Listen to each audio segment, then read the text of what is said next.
सांग मैंने आपंकर मुंडे उखुणी प्राय समय लेडीज मान मुंडे उखुणी थाए घन बाल जो उखुणी सब आराम रुहति से अंधकार तो उखुणी केमती छड़ेबे उखुणी छड़ाक जो चाहते पानिया दरकार हे पानिया जब आप छाड़ूना ताले कौन उपाय कले आप उखुणी छाड़ तो ये वीडियो देखूँ प्रथम शेष पर्यंत बहुत सुंदर वीडियो उखुणी मारियापाई। हेलो सांग आपण मैंने देखिपारे एडवर्टाइजमेंट ओडिया आइवरमेक्टिन शैम्पू 0.5% विषय जब जानवा चाहते ताले वीडियो प्रथम शेष पर्यंत देखूँ। अजंता कंपनी 30 ml अच्छी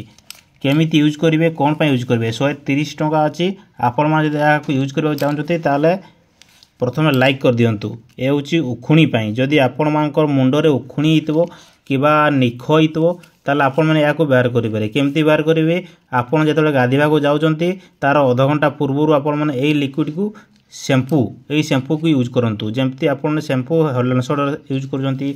नेरिल शैम्पू यूज करमती आपण मैंने अध घंटा पूर्व शैम्पू को यूज करेंगे और मुंड धोइबे एमती हप्ताह थरे थरे आपण मैंने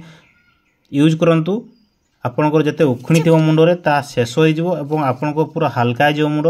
उखुणी को जदि नष्ट करने चाहते ताले सब बेस्ट मेडिसिन होची आइविरिया शैम्पू बहुत सुंदर मार्केट बहुत प्रचुर परिमाण बिक्री होता लिक्विड एवं शैम्पू विषय होची आइविरिया शैम्पू। सांग मैंने एमती जदि नुआ नुआ वीडियो आप देखा चाहते ताले प्रथम चैनल को सब्सक्राइब निहाती कर दियंतु।